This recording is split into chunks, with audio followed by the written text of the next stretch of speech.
ಕಾರಟಗಿ ತಾಲೂಕ್ ಗುಂಡೂರು ಗ್ರಾಮದ 3ನೇ ವಾರ್ಡ್ ಅಂಗನವಾಡಿ 2ನೇ ಕೇಂದ್ರ ಟೀಚರ್ ವಿಜಯಲಕ್ಷ್ಮಿ ಹಾಗೂ ಸಹಾಯಕಿಯ ವರ್ತನೆಯನ್ನು ನೋಡಿ ಮುತ್ತಪ್ಪ ತಾತ ಹರೀಶ್, ಶಂಕರಪ್ಪ ಮುಟ್ವಾಲಿ, ಮಾರುತಿ ಅಯ್ಯನಗೌಡ ಗ್ರಾಮಸ್ಥರು ಸಹ ಇದ್ದರು. ಮಗುವಿನ ಬಾಯಿಂದ ಮೊಟ್ಟೆ ಕಸಿದುಕೊಳ್ಳುತ್ತಿರುವ ಟೀಚರ್ ಹಾಗೂ ಸಹಾಯಕಿ ನಾವು ಕೆಲಸ ಮಾಡ್ತೀವಿ ಅಂದ್ಮೇಲೆ ತಿಂತೀವಿ ಹೋಗ್ಬಿಡ್ತೀವಿ. ಎರಡನೇ ಪ್ರಶ್ನೆ ಹೌದಾ? ಈಗ ಆ ಉಪ್ಪು ತಿಂತೀವಿ ಅಂದ್ಮೇಲೆ ಅದು ಋಣಕ್ಕೆ ತಕ್ಕ ನಾವು ಕೆಲಸ ಮಾಡ್ತೀವಿ ಹೌದಾ? ಏನೋ ಈಗ ನಡೆಯೋ ಮನುಷ್ಯ ಎಡುತ್ತಾನ, ಕುಂತ ಮನುಷ್ಯ ಎಡವಲ್ಲ. ಕೆಲಸ ಮಾಡ್ತಾ ಮಾಡ್ತಾ ಏನೋ ತಪ್ಪಾಗೈತಿ, ಆ ತಪ್ಪಲ್ಲ ಅಂತ ಹಾಕಿ ನಾವು ಬಂದಿಲ್ಲ.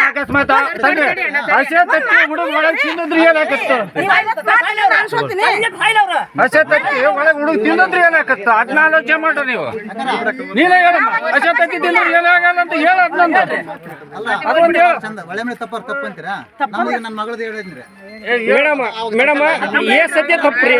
ಇಲ್ಲಿ ನೀವು ಎನ್ಕ್ವೈರಿಗೆ ಬಂದಿರಿ, ಬಂದಾಗ ಅವ್ರನ್ನ ಎನ್ಕ್ವೈರಿ ಮಾಡಲ್ಲ. ನೀವು ಓದ್ತೀರಿ ಬರ್ತೀರಿ ತಪ್ಪು. ಎಷ್ಟು ಸಲ ಮುಚ್ಚಾಕಿಲ್ಲ ಮೇಡಮ್? ಎಷ್ಟು ಸಲ ಮುಚ್ಚಾಕಿಲ್ಲ ಹೇಳ್ರಿ. ಪದೇ ಪದೇ 15 ಮಾಡ್ಕೊಂತ ಹೋದ್ರೆ 15 ಮಾಡ್ತಾರೆ. ಹೆಂಗನ ಮುಚ್ಚಾಕಾಗಲ್ಲ. ಅವರು ತಿಪ್ಪಲಿರ್ತಾವ ಶಂಕರಣ್ಣ, ಮತ್ತೆ ಇಲ್ಲಕ್ಕೆ ಸರಿ ಮಾಡಕ್ ಹೆಂಗ್ ಗೊತ್ತಾ?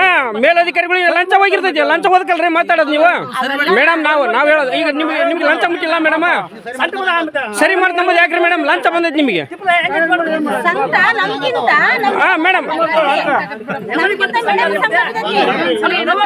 ತಪ್ಪು ಮೇಡಮ್, ಒಂದ್ಸತಿ ತಪ್ಪಲ್ಲ. ಈಗ ಮನೆಗೆ ಹೋಗನ್ರಿ, ಮನೆಗೊಳಗ ಅಂಗನವಾಡಿ ಮಾಲ್ಗಳು ಮನೆಯಾಗಿರ್ಲಂದ್ರೆ ನಾನು ಊರ್ ಬಿಟ್ಟು ಹೋಗ್ತೀನಿ. ಹುಡುಗಿ ಯಾರು ನೀವು ಬರ್ತಿದ್ರಾ? ಏನ್ ಮಾಡ್ತಿದ್ರಿ?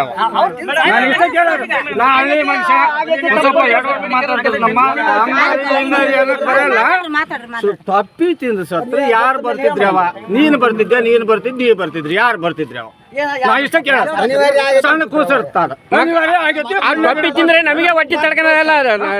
ಲೆಟ್ರಿನ್ ಗಡ್ಡೆ ಹಿಡ್ತೀವಿ ಮೇಡಮ್. ನಾವು 10,000 ಯಾವ್ದನ್ನ ಕೊಟ್ಟು ಮುಚ್ಚಾಕ್ ಬಿಡ್ತೀವಿ ಅಂತ ಮಾತಾಡ್ತಿಯಲ್ಲಮ್ಮ.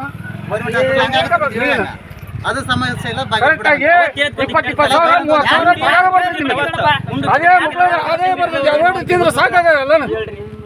ಮಕ್ಕಳು ತಿನ್ನೋದು ಏನಿರ್ತೈತ್ರಿ? ತಿನ್ಬೇಕು 10 ರೂಪಾಯಿನ